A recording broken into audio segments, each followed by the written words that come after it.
Olá pessoal, comandante Leonardo Matos aqui, esse é o nosso Conexão Gel número 101, hoje é dia 2 de outubro de 2020. Inicialmente eu não poderia deixar de agradecer as várias manifestações aí de confiança, apoio, né, de felicitações aí pelo Conexão 100, que gravamos na semana passada. Deu um pouquinho de trabalho, porque em vídeo fica sempre um pouco mais complicado. Mas, de qualquer maneira, agradeço demais aí tanto a audiência como também as palavras aí no YouTube, no Facebook, mensagens pessoais, etc. No nosso Conexão Gel de hoje, eu trago como primeira notícia mais importante da semana o principal conflito em andamento no mundo, que é na província de Nagorno-Karabakh, que fica fisicamente dentro do Azerbaijão, mas tem uma maioria étnica albanesa, né, e Albânia e Azerbaijão entraram em conflito no domingo agora, essa semana. Hoje é do mundo inteiro o lugar que mais preocupa em termos de conflito armado. Embora países como Estados Unidos, Rússia, grandes países do mundo tenham já pedido para o Azerbaijão e a Armênia interromperem, a situação ainda continua bastante tensa ali na região. Sobre isso, me chama mais a atenção o papel de um ator cada vez mais importante no sistema internacional, que é a Turquia. Eu tenho falado bastante de Turquia aqui no podcast, né? E a Turquia envolvida em vários eventos, várias crises ao mesmo tempo. E aí, numa rápida síntese, lembrando a vocês, a Turquia está diretamente envolvida com a guerra civil na Líbia, no norte da África, guerra civil na Síria, a crise com a Grécia em termos de limites marítimos, né, exploração de petróleo e gás no Mediterrâneo Oriental, uma séria crise com a Grécia, e agora a Turquia se posicionando fortemente, claramente em favor do Azerbaijão, é a única potência que claramente está apoiando um dos dois países, inclusive com declarações, ou seja, não é um apoio por debaixo dos panos, é um apoio claro do governo turco ao Azerbaijão. O Azerbaijão, a grande maioria, mais de 90% da população é azeri, a etnia azeri, que é uma etnia da linha turca. O idioma é muito parecido com o turco, eles são muçulmanos, embora de maioria xiita, mas existem laços históricos entre o Azerbaijão e a Turquia, mas independentemente dos laços históricos e toda essa questão da etnia, a Turquia dar esse apoio todo ao Azerbaijão tem muito a ver com a questão do petróleo. A Turquia depende muito do petróleo e gás externo, é um grande importador de petróleo e gás. Aliás, isso também é a grande justificativa por toda essa crise com a Grécia no Mediterrâneo, né? A questão de exploração de gás no Mediterrâneo.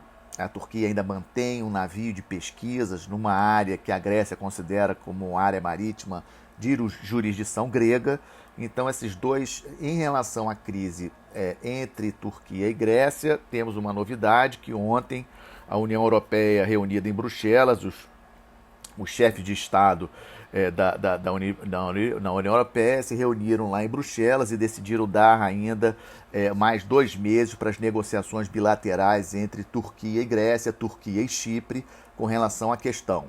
É importante te lembrar que Turquia não faz parte da União Europeia, faz parte da OTAN, mas não faz parte da União Europeia, como é o caso de Grécia e Chipre. E com relação à crise entre Azerbaijão e Armênia, vamos aguardar mais um pouco. Hoje é a crise mundial em termos de conflito armado mais séria. Segunda parte do nosso boletim, a questão da pandemia, 35 milhões de casos, mais de 1 milhão de mortos. O que me chamou a atenção essa semana foram alguns países que mudaram de posição. A Colômbia hoje é o 5º país em número de casos, ultrapassou o Peru. A Espanha também avançou para 7º, está na frente do México. Tanto a Espanha como a Argentina ultrapassaram o México em termos de número de casos. A Espanha está em 7º, a Argentina está em 8º. Esse é um dado que considero interessante. Em termos de mortos por milhão, os 5 primeiros em termos de número de mortos por milhão de habitantes continuam inalterados: Peru, Bélgica, Espanha, Bolívia e Brasil. A notícia mais hoje vocês vão ver, nessa sexta-feira, vocês vão ver muito nos noticiários, alguns já viram essa notícia, é a questão do presidente Trump e da sua esposa terem contraído a doença. Então, em termos de Covid, a notícia que mais vai ser falada nesse final de semana inclusive impactando bolsa de valores, etc. Há uma preocupação em termos de consequências dessa Covid para o Trump, em termos que possa atrapalhar a campanha dele, a reeleição, no dia 3 de novembro. Então essa, em termos de Covid, a grande notícia dessa sexta-feira aqui, fechando essa semana, é o Trump tendo confirmado aí que testou positivo para a Covid. E aí a gente pula para a terceira parte do nosso Conexão, a disputas hegemônicas, em relação à questão da Bielorrússia. Vocês lembram que eu tenho falado já várias semanas a questão da Bielorrússia, desde agosto, quando teve a eleição, e o Lukashenko foi reeleito de uma maneira bastante suspeita.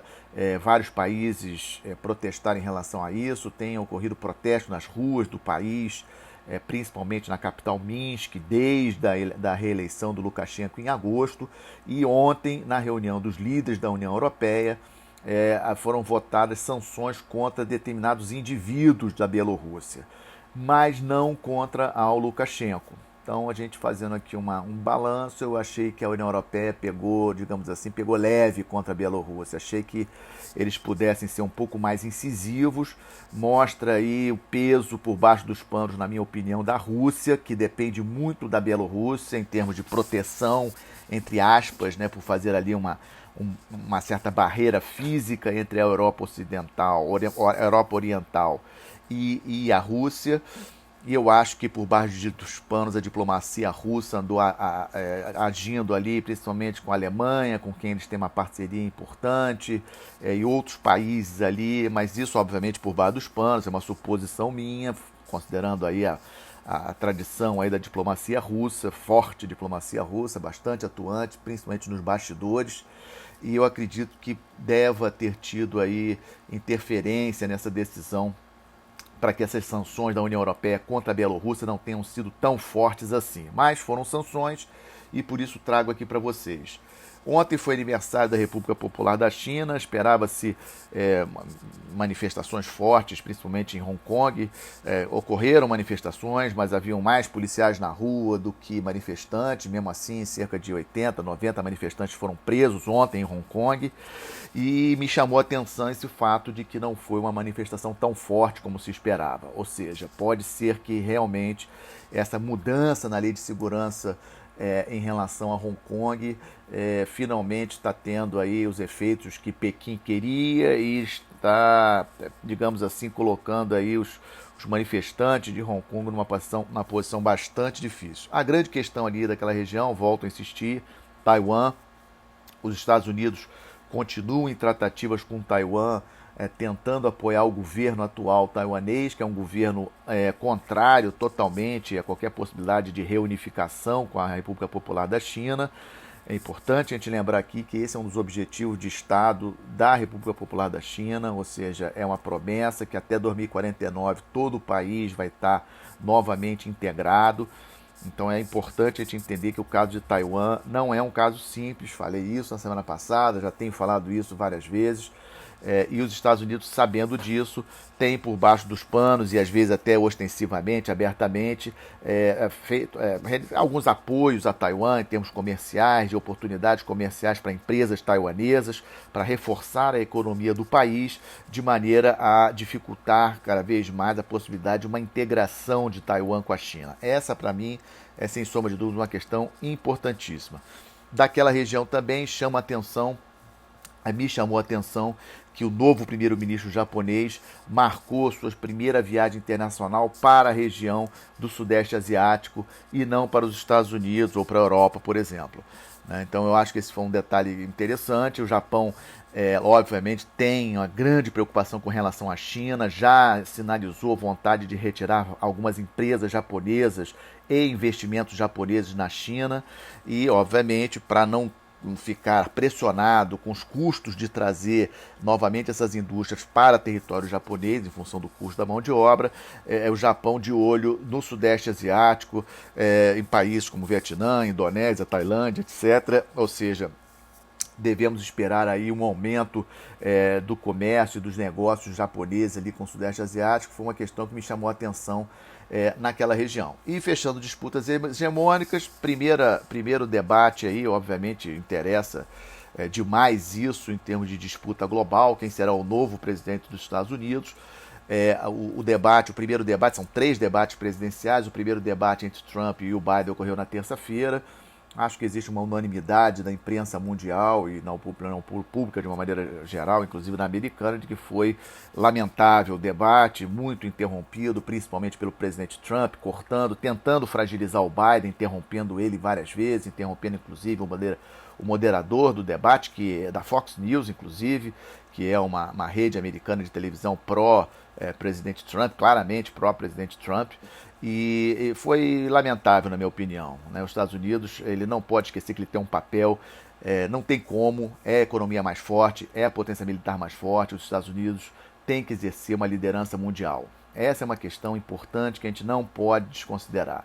Na minha opinião, essa é a grande mácula, é o grande problema do governo do presidente Trump. O presidente Trump assumiu o governo em 2017, janeiro de 2017, falando America First, e não querendo assumir essa posição de liderança mundial. E, como nós sabemos, o planeta não tem uma presidência do planeta, não existe aí uma entidade acima dos países, acima dos estados, para tentar controlar, digamos assim, de alguma forma, e é o que a gente chama de anarquia do sistema internacional. E isso acaba levando a instabilidades em vários lugares, a falta de uma liderança mundial para coordenar várias coisas que estão acontecendo. Espero que os próximos debates, não sei se esse Covid do Trump possa vir a atrapalhar aí a programação dos debates, mas espero que os próximos debates sejam melhores do que o da terça-feira, que na minha opinião foi lamentável em todos os sentidos. A quarta parte do nosso podcast, Estamos de Olho, preocupado aqui com a situação de Moçambique, um estado amigo, um estado irmão, membro da CPLP, Comunidade dos Países de Língua Portuguesa. Moçambique tem vários laços com o Brasil, inclusive vários moçambicanos estudando aqui em universidades brasileiras. Eles estão tendo aí problemas sérios com terroristas e grupos terroristas no norte e nordeste do país. E foi feito um pedido formal de ajuda à União Europeia para ver se pode contribuir com a questão da segurança daquela região. Poderia ser uma oportunidade para o Brasil exercer a liderança dentro da CPLP e tentar ajudar de alguma forma os moçambicanos, aproveitando inclusive a facilidade do idioma e os laços culturais que temos em comum, mas infelizmente não vi nenhum movimento do Ministério da Defesa, Ministério das Relações Exteriores nesse sentido, e aí os moçambicanos acabaram pedindo ajuda para a União Europeia. Eu acho que isso aí foi uma perda de oportunidade para o Brasil, mas vamos acompanhar. É uma crise num país amigo e hoje na África é um dos pontos que mais me chama a atenção. Estamos na expectativa com relação às eleições na Bolívia, em torno estratégico brasileiro. Por enquanto, o candidato do ex-presidente Evo Morales, do partido do Morales, está na frente, mas a campanha está a pleno vapor. Ontem, o presidente do partido do Evo Morales declarou que se eles não vencerem a eleição, vão para a rua, que a juventude do partido vai para a rua contestar, porque vai ser fraude, porque obviamente eles já estão na frente nas pesquisas e tem que ganhar, etc. Ou seja, muita tensão na Bolívia, um país vizinho nosso, amigo, e obviamente nos preocupa. Aqui na região também, plebiscito no Chile para aprovar a realização de uma nova Constituição. Provavelmente vai vencer, isso vai ser dia 25 de outubro, também é um caso que nós estamos acompanhando, e também aqui na região o caso dos pesqueiros pescando ali no litoral do Pacífico, também muita atenção para Equador e Peru, principalmente, pesqueiros chineses, em águas internacionais, mas bem próximas das águas jurisdicionais dos dois países, e obviamente a gente sabe que sem um controle positivo, né, sem uma vigilância positiva com radares, com sensores, com aeronaves, esses pesqueiros, obviamente, várias vezes entram dentro das águas jurisdicionais, saem, e as marinhas do Peru e do Equador não têm capacidade para monitorar o tempo todo. São centenas de pesqueiros chineses naquela região, lembrando que a China, obviamente, é o país que mais pesca no mundo, consome peixe no mundo, etc., em função de ter a maior população. E como boa notícia da semana, trago ontem, o Ministério da Economia divulgou os números de setembro da balança comercial. tivemos queda em relação a setembro do ano passado em exportação e importação, mas estamos no meio de uma pandemia dessa. Sabemos que o consumo, de uma maneira geral, no planeta caiu muito, então cair exportação, cair importação de uma maneira geral é mais ou menos esperado. Infelizmente, nós ainda estamos no meio dessa pandemia, é importante a gente lembrar isso. Né, vários países, inclusive, com segunda onda, como é o caso da Europa, aí, com novos casos em países importantes da Europa. Isso, obviamente, acaba afetando o consumo de uma maneira geral, mas tivemos um saldo positivo na balança comercial de setembro, um saldo recorde de 6 bilhões de dólares de saldo positivo na balança comercial, totalizando 42 bilhões de dólares esse ano, ou seja, de janeiro até setembro, o Brasil totalizou 42 bilhões de dólares, é 18% a mais do que o nosso saldo de balança comercial do ano passado. Ou seja, essa é sim uma boa notícia, mesmo com esse dado de que exportações e importações caíram, mas ter um saldo positivo desse tamanho na balança comercial é, sem sombra de dúvidas, uma boa notícia, e é com ela que eu fecho o nosso Conexão GEO 101, desejando a todos um bom final de semana, uma excelente semana, e voltamos aqui na próxima sexta-feira. Muito obrigado.